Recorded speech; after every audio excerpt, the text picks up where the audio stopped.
Samachar, and these are the headlines of the hour.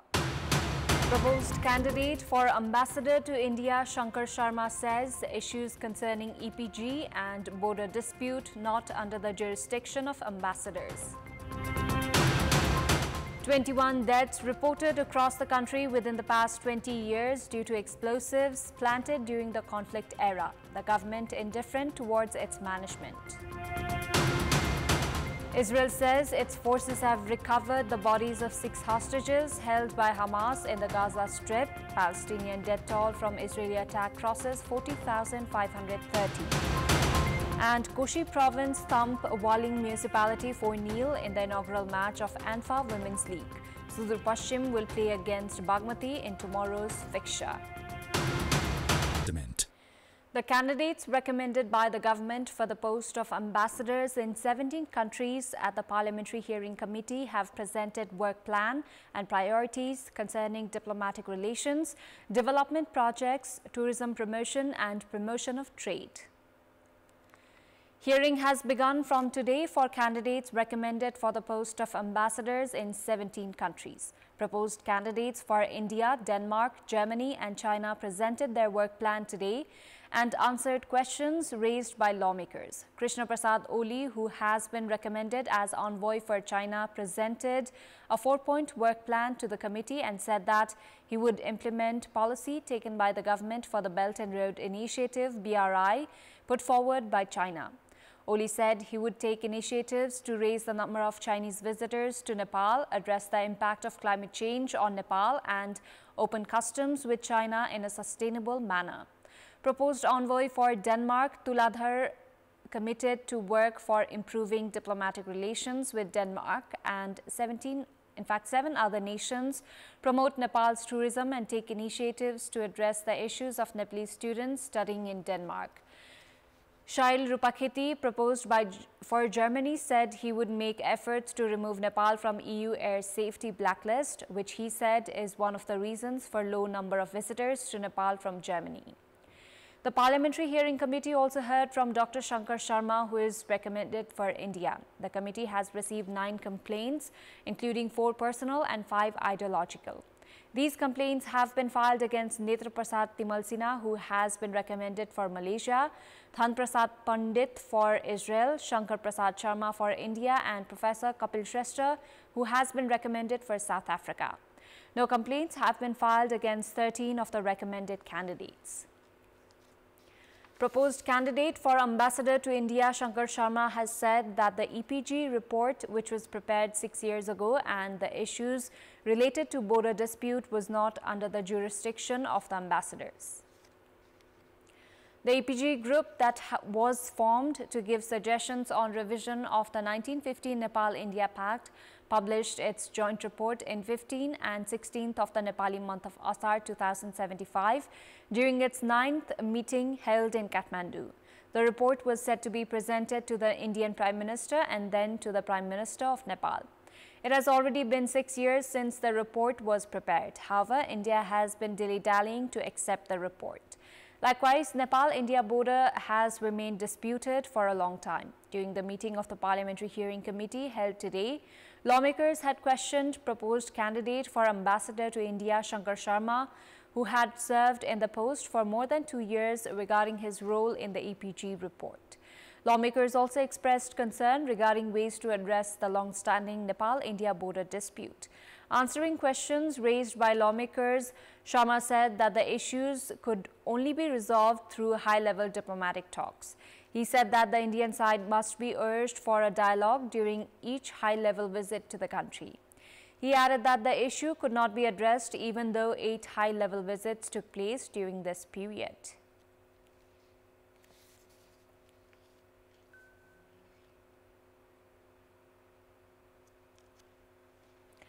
In our Public Voice segment, today we have asked in several provinces what suggestion they have for the candidates recommended by the government for ambassador post.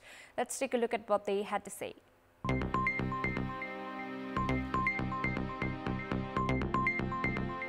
कुनै पनि देशसँग एउटा राम्रो सुमधुर सम्बन्ध राख्नको लागि त्यसमा चाहिँ डोएट रोल हुनु भएन, नितान्त रूपमा निष्पक्ष रोल भूमिका हुनुपर्ने। नेपालको लागि कुन हित गरेर काम हुन्छ त्यो गरिदिनु पर्ने हुन्छ। जनताको चाहिँ राजदूतहरू काम गरोस्, कुनै पार्टीको काम नगरोस्। यो न कि जनताको राजदूत हो, पार्टीको राजदूत होइन। विदेशमा जुन तपाईको मान्छेहरू मर्छन् कामदारको दरमियानमा उनीहरूलाई जुन छ नि ल्याउने जुन हुन्छ नि त्यसमा राजनीति नहोस्, कुनै चीज त्यहाँ समस्या नहोस्। हाम्रो नेपाली दिदी बहिनी भाइहरूलाई दुःख पाएछन्, अब फसेछन्, उनीहरूको चाहिँ गुनासो सुनिदिनु पर्यो, उद्धार गर्नको लागि पहल गरिदिनु पर्यो। पार्टीको एउटा नभइकन स्वच्छ देश र जनताको हितमा काम गर्ने के कति युवाहरू छन्, कामदार छन्, विद्यार्थी छन्, त्यसको रेकर्डहरू राख्ने, अभिलेख गर्ने, त्यसको जानकारी गराउने, दुःख पाएकाहरूको चाहिँ पनि अभिलेख राख्ने, तिनीहरूलाई सहयोग गर्ने, सहयोगै गर्दैन भन्ने गुनासो आउँछ। देशलाई समुन्नत बनाउनका लागि राम्रो भूमिका खेल्नका निमित्त सिफारिस हुनुभएका राजदूतहरूलाई यही सुझाव दिन चाहन्छु। राष्ट्रको हितलाई सर्वोपरि मानेर काम गर्नुपर्ने देखिन्छ।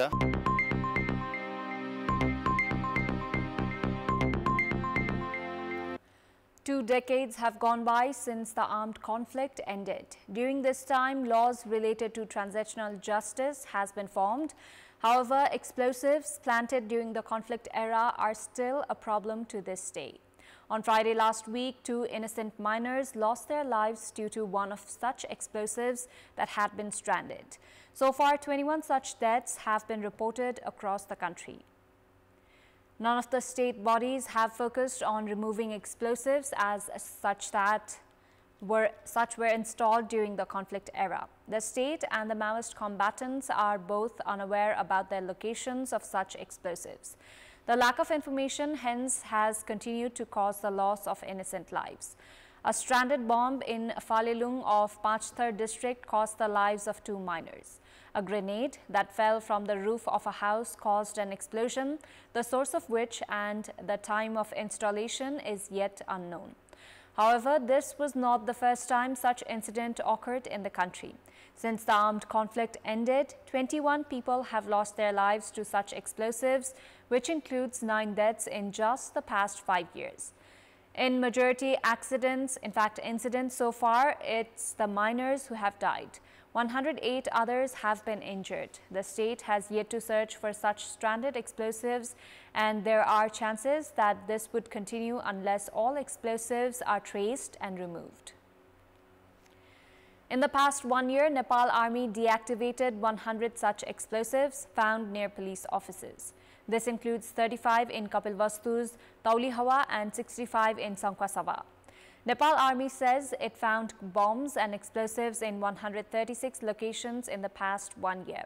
Based on the Army's bomb disposal team, it is yet uncertain how many places across the country are unsafe. Time now for our segment, Public Pulse, where you text us with your opinion. Public Pulse.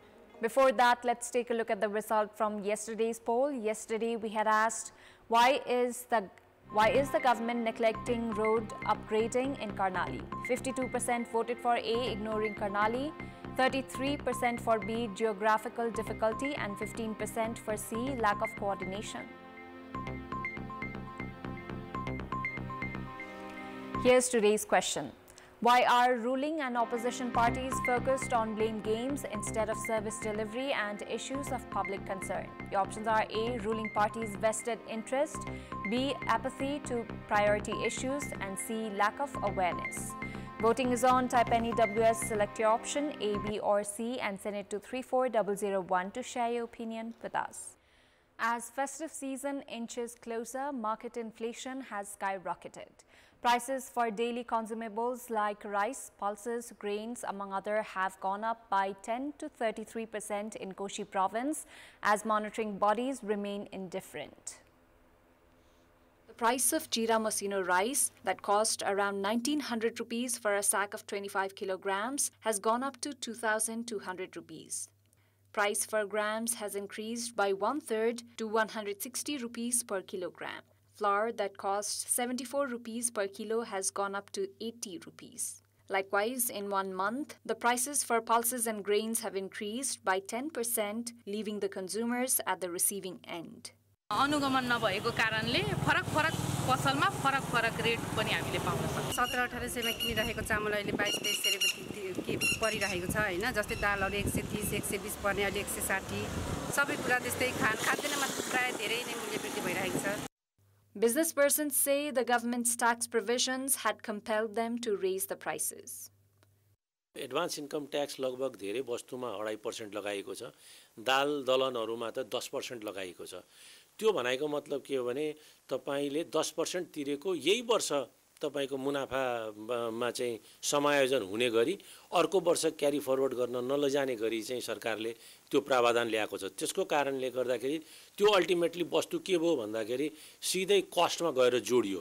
किनभने एकै वर्षमा त ती कुराहरु त के रे समायोजन गर्न सकिदैन कि त्यस लेभलको मुनाफा पनि हुँदैन। मुनाफाको लेभल त्यही अनुसार बढ्नु पर्यो। त्यो कारणले केही वस्तुहरुमा चाहिँ अहिले चाहिँ आएर बढेको छ। The state seems indifferent towards the supply and demand side of the market. Business persons say 50% of the market demand for rice, wheat and corn depends on imports. 80% of the demand for pulses, grains among others also depend on import. For instance, 9,024 tons of pulses and grains, 45,740 tons of wheat, 36,000 tons of paddy and 14,542 metric ton of rice were imported through the Biratnagar customs last year. Businesses have to pay between 2.5% to 10% advance income tax on top of value-added tax, depended on the item. त्यसै गरी तरकारी फलफुल लगायतका primary कृषि प्रडक्टहरुमा नेपाल सरकारले पैठारी गर्दाखेरि भन्सार बिन्दुमै अग्रिम आयकर लगाउने व्यवस्था गरेको छ। कुनै वस्तुहरुमा 10% सम्म पनि छ भने कुनैमा 2.5% छ। तर मूल्यवर्धित गरेर लाग्ने वस्तुहरुको हकमा भने मूल्यको 1.5% मात्रै अग्रिम आयकर लिने प्रावधान रहेको छ। Experts have warned it's too late for the state to take necessary steps to save the general public from skyrocketing inflation ahead of festivities. Time now for international update.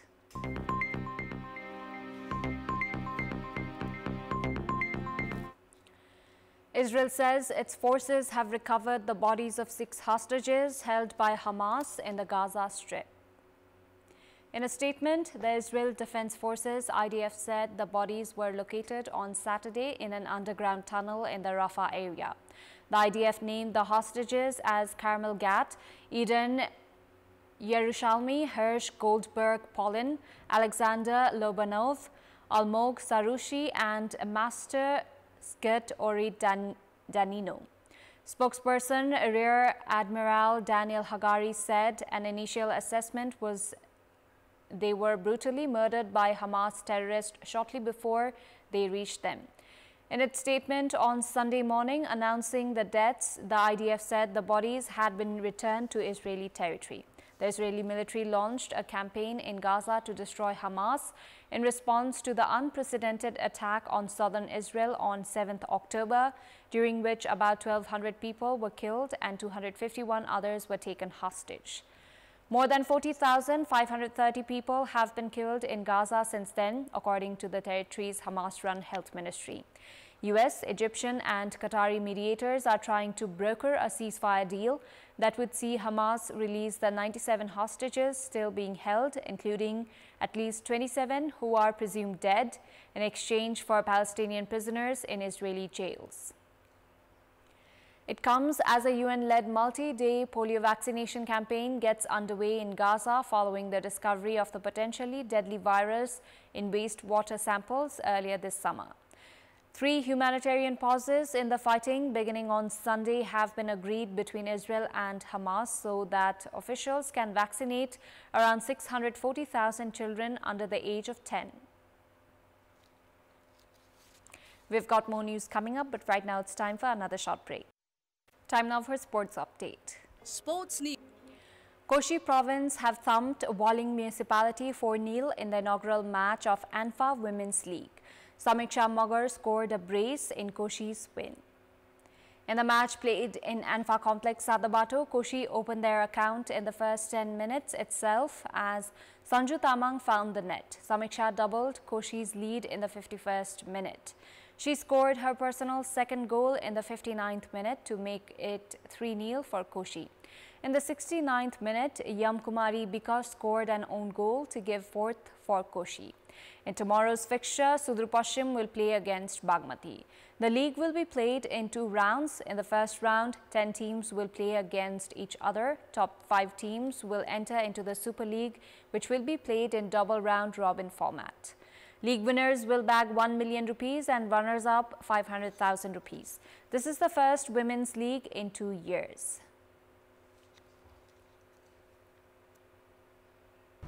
That's all for the moment. Thank you for watching. Good night.